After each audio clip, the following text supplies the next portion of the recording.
So, as I said in my first video on Final Fantasy XIV, which was my first impressions of the game, I fell in love with the game pretty damn quick and ended up hitting the then free trial level cap of 35 and immediately buying the game along with its expansions pretty much straight afterwards. And that is pretty much why I disappeared for the last few months. God, that sounds lame, but it's true, so whoops. But since I have gotten really sucked into the game to the point where I'm now, at time of recording, over 600 hours in terms of playtime, I felt it was finally time to actually do something productive that also allows me to play and talk about the game. So, here's the video on my thoughts on Final Fantasy XIV: A Realm Reborn. So I started playing right near the end of patch 5.2. Before flying was a thing in the ARR zones, and before they shortened both the Realm Reborn story and that of the 7th Astral Slog. But that nightmare is another video entirely. This video was focused solely on A Realm Reborn, and I have quite a bit to say about it, from the story, zones, leveling, and overall progression up to the end of what patch 2.0, which was the A Realm Reborn release, still had to offer during my time playing it in 5.2. Well, I automatically assume anyone watching this video is familiar with the game. Final Fantasy XIV: A Realm Reborn released on August 24th, 2013 to take the place of the disastrous Final Fantasy XIV from 2010. A failure that is very interesting, but has nothing to do with what we're talking about today. A Realm Reborn, when it came out after, well, it had built a brand new Final Fantasy XIV from the ground up, and it is what was the saving grace of the Final Fantasy XIV franchise, and why it continues to this day. So this is probably the most important part of the game in terms of its history. I don't know why I just spent a solid minute giving that exposition. I don't know, I just really like history of games and stuff. But moving on, my adventure in Final Fantasy XIV started in the great desert metropolis of Ul'dah, and what a place it is to start. While not exactly full of people, well, players, being that the main hub city of the game, no matter what server I've gone onto, is still Limsa, the city of Ul'dah had a sense of scale that I have never really experienced inside of gaming outside of Novigrad and The Witcher 3. Though not as detailed or nearly as dense as Novigrad, the beautiful streets of Ul'dah and architecture in the city, along with a step outside leading into beautiful barrens, had me instantly interested in the game's world, which is one that up until now, months later, I am still learning about thanks to the deep lore present. On top of that, the early leveling in the game was also great, and I was quickly regearing and gaining abilities that started to form rotations rather early on. And each of the well-spaced out level gains, especially in the early game, gave me a huge dopamine rush as I eagerly awaited to see what ability I would get or what quest would unlock once I hit the next level, along with the expanding area I could reasonably explore without getting my ass handed to me by AI.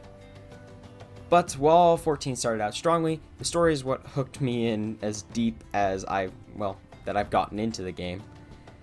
After playing all the way through A Realm Reborn and all of the game's expansions from then on, besides the nearly perfect Shadowbringers, A Realm Reborn feels the most like a proper adventure.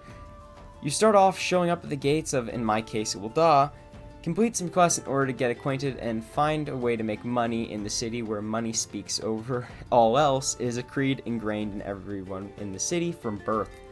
And thanks to a long string of events, you end up getting caught up in what is a royal mess. Literally. The early game really is a lot of fun and very captivating, and it really is over before you know it, even though it's technically a 12-hour tutorial. But as you go through this stupidly long, what was pretty much a tutorial, you really start to feel powerful as time goes on, and your gear reflects that, going from rags, which you start out in, to different sets of plate armor, in my case as a gladiator, until you properly get acquainted with the world, where afterwards General Rabon sent me out into the wider world of the Source with the perfect advice for an adventurer. Strike fast and true, for fortune favors the bold. Wiser words have not been spoken by any other NPC in the game, trust me. After setting out on an airship to quickly see the other two major cities present in A Realm Reborn, the cities of Gridania and Limsa, you were put out on different adventures to the first 3 dungeons in the game, and somehow, I don't exactly remember how, you get caught up with the Scions of the Seventh Dawn, and the world spirals from there, and they are a constant throughout the rest of the story. But you continue to get more powerful, and your gear, it really does reflect it, because by By the mid game, especially as a gladiator, well, at this point paladin, you're starting to get like all the cool armor instead of just like little rags. Well, not rags. I always said it wasn't rags. But like just scale mail and stuff. It's not that anymore. It's now like proper plate armor like you'd see in like all the medieval movies. It's just really cool. All of this happens, of course, the gearing part, in between all the god-killing things that you're constantly doing, and the world is constantly changing in front of you, along with its narrative, as it has all kinds of twists and turns, and while the story does play it very safe in terms of video game stories, which are known to get very weird, especially in the Final Fantasy series, it truly feels like an adventure in the state that it's like, it's not forcing you into this grand destiny. You just kind of fall into it. It's not like some, oh, you're the prophesized. No, you just happen to be like, you seem to fit this role of the warrior of light. You get caught up pretty much naturally. There's nothing real crazy going on in terms of how you get caught up. No one starts dying left and right, sending you on a revenge plot. It just happens, and it just feels like you're going around the world, getting to know everyone, and actually going on the tale of what a normal adventurer would do in fantasy worlds, which is something that you don't normally get in fantasy games, surprisingly. I somehow never got bored trekking to and fro every different zone in the multiple different regions, from the deserts of Thanalin, the Forest of the Black Shroud, and the oceanside plains of Lenosha. Each time you visit these places for the story, you always encounter something new, and new people are able to be spoken to now that you're at the right level and the right point in the progression of the story. The world feels truly limitless, and the zones feel vast, varied, intricate, and interesting. This is something that you don't get often in games, especially open world games nowadays, where it just feels quite copy-pasted. Granted, this feeling of grandeur in these zones was before flying was added in 5.3, and now going back, the cracks of the quickly developed game that was A Realm Reborn start to rear its head. But this feeling is still available to new players, as the flying only unlocks after 2.0's final dungeon, the Praetorium. The vast majority of the time I spent in 2.0 revolves around the mid-game, as the story progresses and the world expands, leading ever and ever closer to the narrative conclusion of A Realm Reborn. Once you start approaching the end, your character has become a hero to the people, known across the land far and wide. You've toppled gods, many gods at this point, trust me, and rubbed shoulders with death more times than you can count on one hand, really. The only opponent you have left to stand against is the one that we still have to this day in 5.4, and that is the main villain of the series, the mortal might of the Garlean Empire. A group of what seems to be mindless madmen hell-bent on subjugating the land, and at this point, you've grown to care for that land they want to subjugate. Naturally, you and the other Scions don't want to let this stand and don't want to let them have their way with Eorzea, so you set off for the heart of the enemy, and you win. Well, kind of. But I won't get into that to stay as far away from spoilers as a vague description allows me to. After this, a whole bunch of quests for what was at the time endgame content unlock, but those will be getting their own video eventually and entirely because I don't want to cover them here, to be honest. But hey, this whole piece of the video was just about the story and adventure that A Realm Reborn offers. So to wrap this part up, the game is a fantastic story from the get-go and keeps the player invested throughout, and now the whole thing can be played for free. So if you like fantasy games, and especially Final Fantasy, you may as well give it a shot, even if it's only for the story. But if you like that part and eventually join and start to like the world and the community, you can join the cool kids in the endgame. Just stay away from Limsala Minsa, trust me, I'm telling you this for your own good. While many will say that A Realm Reborn is the worst part of the game, actually, yeah, they're absolutely right. Though it is still pretty great, A Realm Reborn is merely a primer for the things that are to follow. Yes, this game gets even better with the expansions after it in Heavensward and Stormblood, and Shadowbringers has brought the game to a height that I never thought a game like an MMO could be. And it's an expansion I don't think they can top story-wise. Okay, so, I feel like a broken record at this point. This is probably the best adventure I've had in any game, period. The narrative is fast-paced and constantly changing, and you change along with it. You come to love the world you are set loose in, thanks to every unique zone that are enjoyable to simply explore and take on new quests, even when there is little incentive to do so. Just play the damn game if you haven't given it a try, even if it's only for the story. You won't regret it. Away from the story, let's have a proper talk about progression in A Realm Reborn. Much like the story, the progression in ARR sets out the stage for what comes to follow. Of course, this only makes sense as A Realm Reborn is the starting point of the game, where you start out with clothing that has such low stats that you may as well run around naked until level 5 when you can actually get something with, well, okay stats for fighting level 2 mobs. But after those first few levels, which are quite quick, the progression is among the best I've experienced in a video game to date. You quickly gain new attacks that change both effects and names as you continue to level up, and over time these attacks come together to form complicated yet satisfying rotations, with many variations that you combine in different orders to get maximum damage per second, or DPS. This might not be as prevalent as it is in endgame with the 18 or 19 part rotation that I use for Paladin at level 80, but you were still using 5 or 6 part combos even when you hit level 50. At least that's for Paladin. It's probably still stupidly high amounts for DPS. Dunno, haven't gone back to level any of the early game classes yet. 14 is also a very new player friendly experience in terms of escalating difficulty, and I can say this as this was my first MMO that I've put the proper amount of time into. That being the great concept known as no-lifing the game for 5 months. Also, for anyone longing for the old days of MMOs where leveling is a slow burn, I was constantly doing what the web was saying is min-maxing EXP gain, and it still took me like 4 or 5 days of playtime to reach level 50 and the end of ARR's story. Along with the great leveling progression, you also get gear that properly reflects this, as I've said before. For example, when I was in the early levels Gladiator, I had a crummy shield and crappy, worn-looking armor. But as I leveled up, that armor became cooler and more intricate until the eventual level 50 Valor set that you get from the Paladin role quests.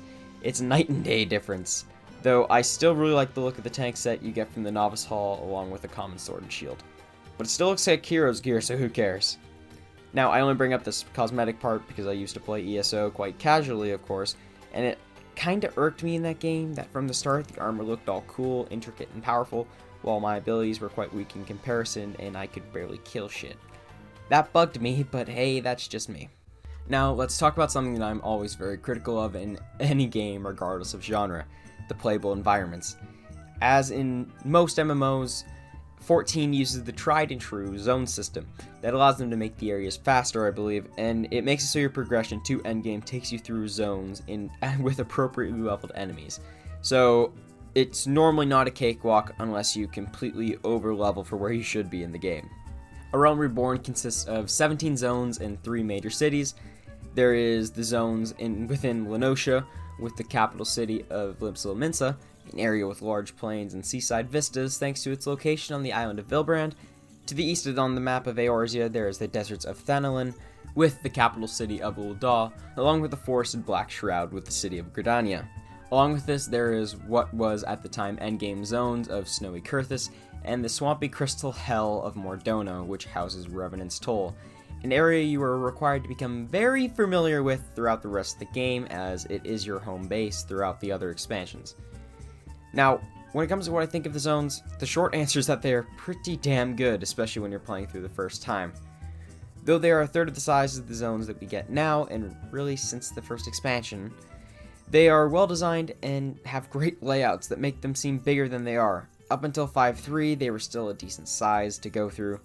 Then we got flying in the ARR zones, which sounded cool, but the fact that you can now get from, for example, there's one zone where you can get with the flying mount from one side of the zones to the other in less than 30 seconds, and that is honestly kind of depressing. So let's talk about the dungeons and trials, the 2 main instances that you're going to get to, especially throughout most of the game as you're leveling. 2 things that I'm not at all qualified to critique, but will because I can. This is my video. The dungeons and trials in A Realm Reborn are quite fun, and while the trials don't hold up at all in terms of mechanics to the ones that would follow, if anything, ARR has the most complex dungeons in the game.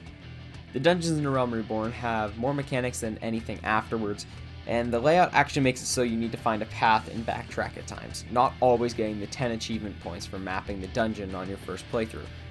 While a lot of these dungeons seem quite scattered and random in terms of the story, ARR has the most variety in its dungeons, probably owing to the more free nature of the story and the more diverse areas you're going to explore. While every other expansion only has a few dungeons scattered throughout that are very much on the theme of the expansion, A Realm Reborn has a ton of them spanning from level 15 to 50. And then on top, many have reworked hard versions that came out in later patches, which are basically other dungeons entirely, just using the same assets. The trials, however, in 2.0 there wasn't really any trials until it's the other 2.x patches. There was only 5 or so trials in 2.0, and they were all pretty lame compared to the ones that are in Heavensward and beyond. The set pieces these fights take place in are quite boring, except for one, and they're all mechanically simple, though still enjoyable to the point where when they come up in roulettes, I don't hate it. So basically what I'm trying to say is that they don't suck, but they aren't great either. Trust me, if you're confused, I understand. They are pretty much the definition of forgettable though, except for the one that I mentioned. That's the battle against the Garlean dude at level 49, where all anyone does is nuke the boss and make fun of how easy it was. That's kind of a sad reason for being memorable. So, the script I wrote says to put a conclusion. So here it is. A Realm Reborn is a great entry point for the fantastic game that is Final Fantasy XIV, and is much better than what people say it to be. While many things are still rough around the edges in ARR, it remains fun all the way through and introduces you to the world and its characters in a great way. Everything present here is pretty damn solid, though most things are worse than their successors, of course. But this just shows how much there is to look forward to in the later parts of 14. I don't really have anything else to say about it than I already have said. It's great, and now it's free, which is a great price, so may as well play it.